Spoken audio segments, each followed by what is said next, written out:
Welcome back, everybody. I'm Christopher Tyson with C. Tyson Photography, and today we're going to talk about how to save time, specifically time in Lightroom. Those of you who use it for a while know it's not the fastest piece of software, so any way you can kind of recoup time and... Hang on.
Alright, where was I?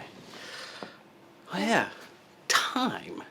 It seems like we never have enough time, and there's this thing too. Say hi, Bear. He does eat up a lot of my time.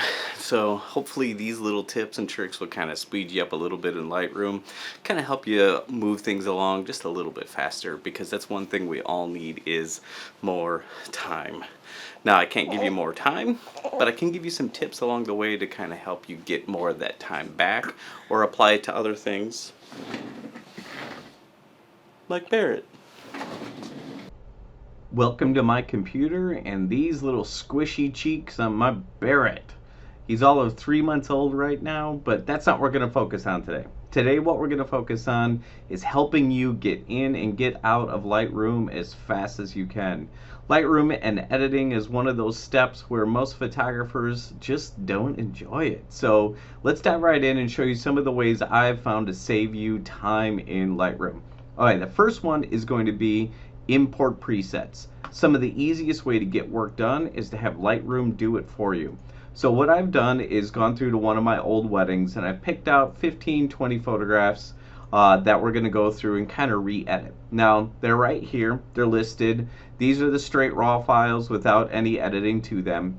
Right before you get to this step to choose to add a photograph, you're going to come over here to your apply during import. If that arrow is over on the pointing to the left there, you're going to point it down. And what I want you to do here is select a preset. Now any of your saved presets will show up in here and you can choose to apply these as they come into Lightroom. So for me, I have a base preset that I'm using this year, so I'm going to start with my 2019 base preset. We're going to import, and while it's importing, it's going to chug through and apply this preset. We have our photos now in Lightroom. Lightroom has applied that base preset to every single one of these photographs, so they're now ready to edit. And looking at some of these are pretty close to how I would leave them in the real world. So we're going to jump on over to our develop module, and let's start with this first one. The first little tip I'm going to show you guys is going to be your eyedropper, and you're going to use that for selecting white balance in your photograph. This photograph here, it definitely has a little bit of orange to it. Part of that is the tungsten lights, part of that is it has very orange and beige walls in this room. And you could come over here and grab your white balance slider and try and adjust that, but trying to adjust that and adjust your tint at the same time kind of gets to be a little bit tougher. So what we're going to do is we're going to grab this little tool here. This is your eyedropper, your white balance selector. Click that, come over to your image, and you need to find in your image a pure white, a pure black, or a gray item. Anything you know that those colors were that in real life. Once you have that, which I'm going to use this little purse over here, just click it. And it adjusts that person, makes that appear white, and synchronizes the rest of your photograph to match. So that's actually really close to how I felt it look in real life. The eyedropper tool is just a starting point. You may need to tweak it a little bit more from there, but definitely helps you save some time. Now the next tip here is actually I'm going to use on the same photograph. So I'm going to undo my white balance here. Obviously this photo has a very strong orange tint to it, mainly because of the tungsten lights in this room, but that happens to be very orange. There's a quick way to kind of pull back some of these oranges. We're going to go down to our HSL color panel. We're going to make sure HSL is selected, and we're going to make sure our saturation is selected. We're going to grab this little dot here. This is a drag point. You're going to click that. You're going to come over to whatever color you want to pull back in. So I know I have a lot of orange in this photograph I want to get rid of, so I'm going to grab kind of like this orange color right here. You're going to press your mouse, hold, now drag your mouse straight down. And see how it pulls all that specific orange out? And has left the greens and the flowers there, because again, it's attacking just the orange. Now, if you look at your sliders on your right-hand side where you can see the orange and yellow numbers changing, the reason why it's changing two different colors at the same time is the color I grabbed wasn't true orange. It was a blend of two different colors, it looks like, orange and yellow. So just grab that. You can slide that up and down and to adjust. You can drag it really high, really low, the opposite, just to kind of get a feel for what's actually happening. But once you kind of hit that color that you like, just kind of go ahead and let go. You're good to go. Let's see how the saturation slider looks in a different photograph. We're going to grab our little set point, and now I'm going to grab these greens. I want to pull back some of these greens in the background. Just again, drag up and down. We can go too far, we can go too high. But yeah, just see how it's adjusting to the right hand side, the green and the aqua at the same time.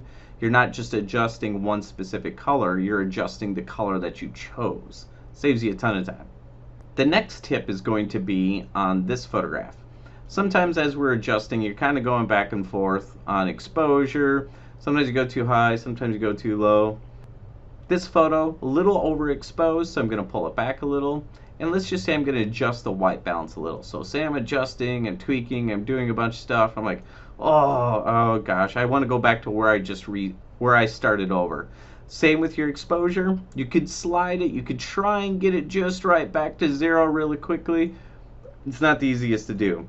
Very simple, just go to your exposure, double click, takes you right back to 0. Temperature, which I adjusted, double click, takes you right back to 0. So rather than trying to remember where it was at when you shot it originally, or to try and get it slide back to where you were, and you don't want to reset the entire image, just double click whatever option is and it'll reset it right back to the original. For the last tip, this is actually one of my favorite ones, and one I haven't seen used very much, is your spray can. Now your spray can can be used in many different ways. I'll show you just a couple of ways I use it. Let's go culling your photographs in the beginning. Which ones you're going to keep? I cull using a spray can, and I use the red. So you choose your spray can, I'm going to choose the color red, and I'm going to start spraying. As these spray, these are going to be the ones selected as red, and you can make that as a selection process of photos you're going to keep, photos you're going to get rid of, any different thing. So once I'm done editing everything and I'm going to do a blog, I want to make those a different color. So of the ones I'm going to put in my blog, I'm actually going to change that label to blue. And then I can come down here once I'm done, and I will filter out to just my blue photographs. I now have everything ready to go that I'm going to put in my blog, and I can export just those. I'm going to turn off my blue filter. Here's all of our photographs again. I'm going to reset all my colors here. A different way of using this spray can is for black and whites. So say you have all your photos edited and you're kicking around some ideas of doing a handful of black and whites.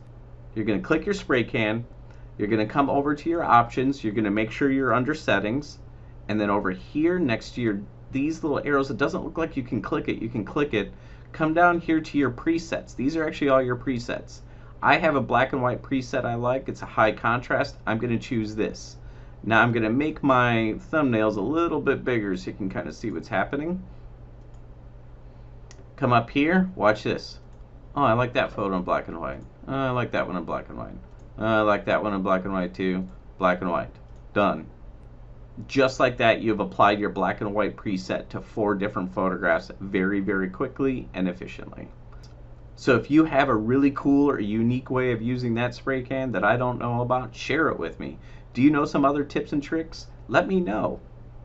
Those are my 5 quick tips to speed things along in Lightroom: your import presets, your white balance using the eyedropper, your saturation slider, double click reset, and your spray can. If you've got any other tips or tricks or any hacks, feel free to share them. Let me know. I'm always looking for more ways to save some time. If you liked the video, let me know. If you have any tips or tricks or anything that you came across have come across in Lightroom, feel free to share them. Let your friends know about this. This is a great tutorial for if you're even a beginning or a mid-range photographer or maybe somebody who just have a lot of experience in Lightroom. Hopefully this helped you guys out, and we'll see you next time.